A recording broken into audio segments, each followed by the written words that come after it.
સુરતમાં 3.5 વર્ષની એક બાળકીના મૃત્યુ પછી પણ તે જીવિત રહેશે, કેમ કે જીવનને અલવિદા કહ્યા પછી આ બાળકીના અંગોનું દાન કરવામાં આવ્યું છે.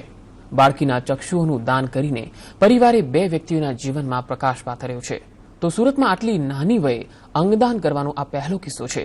ત્યારે મૃતક બાળકીના માતા પિતાને આવો પરોપકારી વિચાર ક્યાંથી આવ્યો, કેટલો મુશ્કેલી ભર્યો હતો દીકરીના અંગોનું દાન કરવાનો નિર્ણય, આવો જાણીએ આ રિપોર્ટમાં.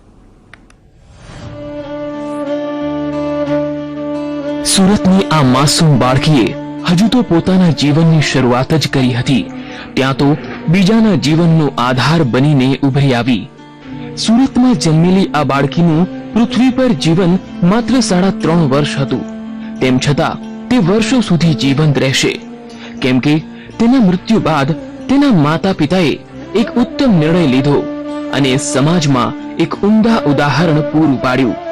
વાત છે સુરતના પાલ અડાજણ રોડ પાસે આવેલી શિવછત્ર રેસિડેન્સી ખાતે રહેતા ઉર્વિશ ગોળવાલા અને તેમની પત્ની વિશ્વાની. 3.5 વર્ષની એકની એક ફૂલ જેવી દીકરી ડીઝાને ગયા શુક્રવારે સવારે ઉલટી સાથે ખેંચ આવતા ખાનગી ચિલ્ડ્રન હોસ્પિટલમાં દાખલ કરાઈ હતી. ત્યારબાદ ડીઝાને બીજી હોસ્પિટલમાં સારવાર માટે ખસેડવામાં આવી, પરંતુ ખેંચના કારણે શ્વાસ લેવામાં તકલીફ પડતા વેન્ટિલેટર પર રખાઈ હતી. મગજમાં પાણીના ભરાવાને કારણે ડોક્ટરોની ટીમે ડીઝાને બ્રેન ડેડ જાહેર કરી હતી. એકની એક દીકરીને આવી સ્થિતિમાં જોઈને પરિવાર શૂન્ય પડી ગયો હતો. ત્યારે જ ગોળવાલ પરિવારને અંગદાનના મહત્વ વિશે સમજાવવામાં આવ્યું કે તેમની એક દીકરીથી 3 બાળકોના જીવ બચી શકે છે, અને તરત જ પરિવારે દીકરી ડીઝાના અંગોનું દાન કરવાનો નિર્ણય કર્યો હતો, જેનાથી ડીઝા મૃત્યુ બાદ પણ 3 જિંદગી જીવી શકશે. ગર્વ પણ થાય છે એક બાબતે કે મારી દીકરી 3 બાળકોને જીવનદાન આપી ગઈ, સાથે મારા પરિવારનું પણ નામ રોશન કરતી ગઈ. ભલે એક માતાની આંખ રડે છે, પણ બીજી સામે 3 માતાની આંખ હસે છે. એ જાણીને થોડું મને મારા પર અને મારી દીકરી બંને પર ગર્વ છે. મને એવા પછી ન્યૂઝ આવ્યા કે એની જ બાજુમાં એક નાનું બેડ કરીને બાળક હતું, તે બાળકને જ આપણી કિડની આપવાની છે. મને એવા ન્યૂઝ આપવામાં આવ્યા હતા. મેં તરત સંમતિ આપી કે 1 મહિના મારી બાજુમાં બાળક બહુ જ નાનું હતું, લગભગ 8 મહિનાનું એટલું નાનું બાળક હતું.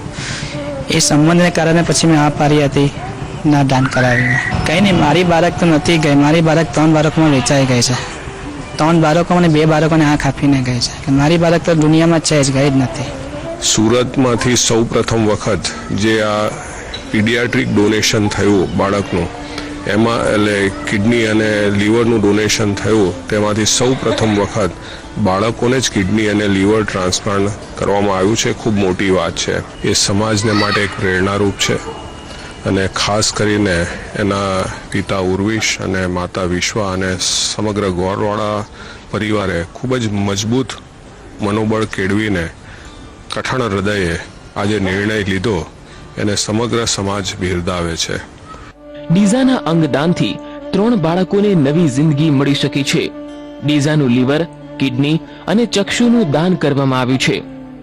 એક કિડની પોરબંદરના રહેવાસી ગોકુલેશ મોહનભાઈ ઓડેદરાને ટ્રાન્સપ્લાન્ટ કરવામાં આવી છે, તો બીજી કિડની અમદાવાદની રીતિકા કમલેશભાઈ દરજીમાં ટ્રાન્સપ્લાન્ટ કરાઈ છે, જ્યારે લીવર વિસનગરના શ્રેય પટેલમાં ટ્રાન્સપ્લાન્ટ કરવામાં આવ્યું છે.